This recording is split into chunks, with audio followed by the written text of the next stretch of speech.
আমাদের সঙ্গে বাংলাদেশের সম্পর্ক বহুমুখী।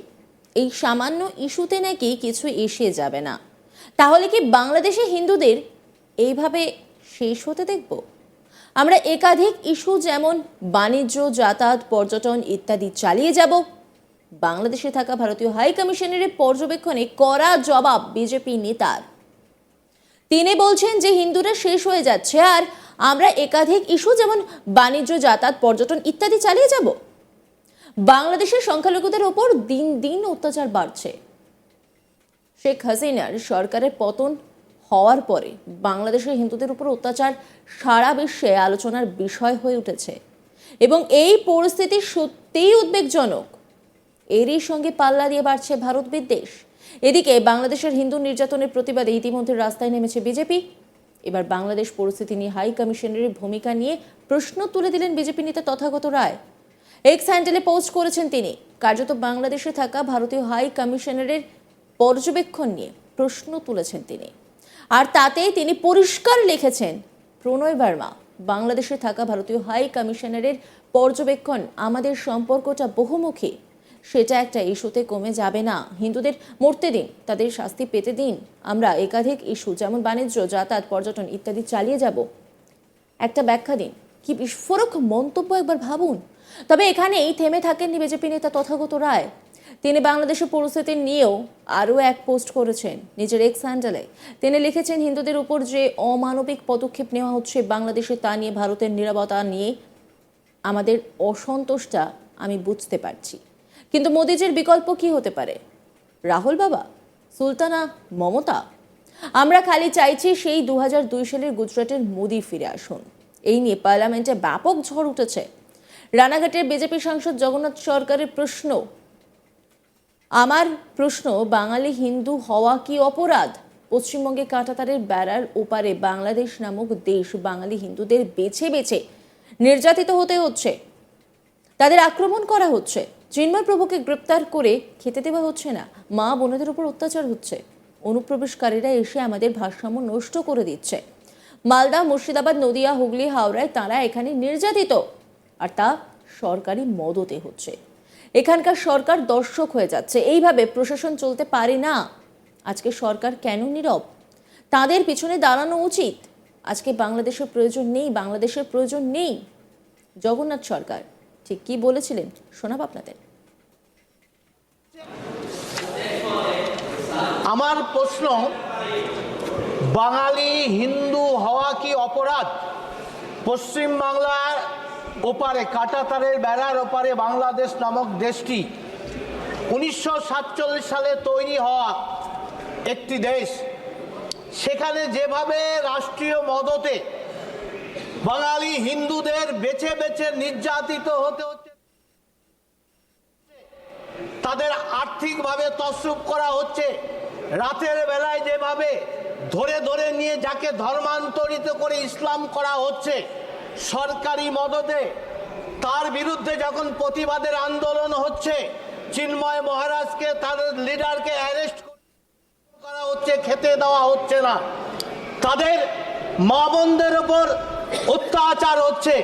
আজকে এইভাবে যদি চলতে থাকে, তাদের কি অপরাধ ছিল? ওপার বাংলা এপার বাংলার বাঙালি সমাজ ভারতবর্ষের স্বাধীনতা আন্দোলনে সবচাইতে অবদান যার বেশি, সেলুলার জেলে চলে যাবেন।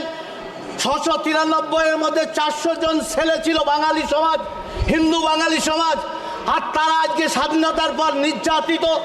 ওপার থেকে এসে দেশ ভাগের পর কাঁটাতারের বেড়ার মধ্যে তারা অত্যাচারিত হচ্ছে, এপারে এসেও তাদের শান্তি নেই।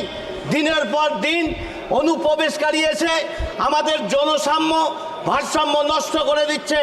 মালদা, মুর্শিদাবাদ, দিনাজপুর, দক্ষিণ 24 পরগনা, নদিয়ার কিছু অংশ, হুগলি, হাওড়া, তারা এখানে নির্যাতিত এবং সরকারি মদতে হচ্ছে। এবারে সরকার পর্যন্ত আমরা দেখছি দর্শক হয়ে যাচ্ছে। তৃণমূল সাংসদ সুদীপ বন্দ্যোপাধ্যায়ের দাবি, বাংলাদেশ ইস্যুতে বিবৃতি দিক কেন্দ্রীয় বিদেশ মন্ত্রী এস জয়শঙ্কর। বাংলাদেশে হিন্দু সহ সংখ্যালঘুদের উপর নির্যাতন নিয়েও সংসদে সরব হলেন সুদীপ বাবু। তিনি সংসদে দাঁড়িয়ে বলেন, আমাদের প্রতিবেশী দেশ বাংলাদেশ, যেখানে সংখ্যালঘু এবং হিন্দুদের নির্যাতন করা হচ্ছে। বাংলাদেশ আমাদের প্রতিবেশী দেশ, আমাদের পশ্চিমবঙ্গ রাজ্যের সঙ্গে সংযুক্ত। আমরা ভারত সরকারের কাছে আবেদন করছি অবিলম্বে বাংলাদেশে শান্তিরক্ষা বাহিনী পাঠানো হোক। ভারত সরকার সম্পূর্ণ নীরব রয়েছে। সুদীপ বন্দ্যোপাধ্যায় তিনি কি বলেছেন শোনাব আপনাদের। Our neighboring country Bangladesh, where the minorities and Hindus are and being, sir, what we making appeal that let the government of India appeal to United Nations for sending peacekeeping forces at Bangladesh immediately. Sir, government of India is totally silent now. The reason of which is best told to them.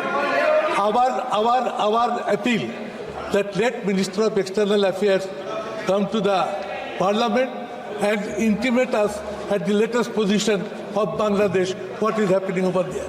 Sir, our Chief Minister yesterday adopted a resolution in West Bengal Assembly. Whatever decision government of India will take, West Bengal government will stand by the decision. We want to work together. তবে এই বিষয়ে এক ফোঁটা two শব্দ করেননি বিদেশমন্ত্রী S Jaishankar. তিনি শুধু চীন ভারত প্রসঙ্গেই আলোচনা করেছেন। এস জয়শঙ্কর কি বলেছেন শোনাব আপনাদের। The government has maintained that India-China relations cannot be normal in the absence of peace and tranquility in the border areas.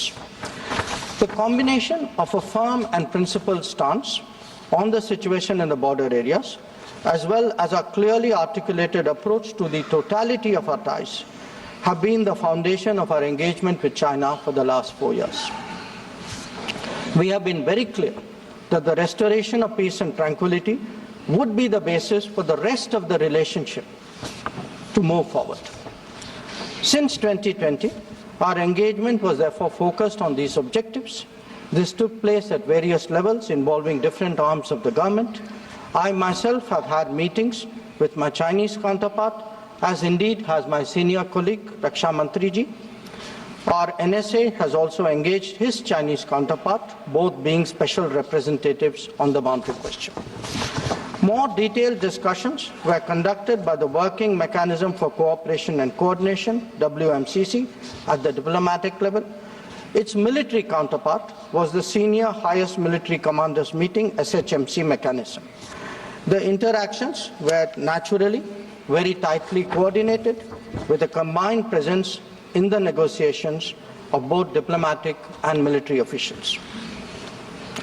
Since June 2020, 17 meetings of the WMCC and 21 rounds of SHMC have taken place. So, in this background, I would like, sir, to inform the House today about the agreement reached on 21 October 2024 regarding Depsang and Demchok.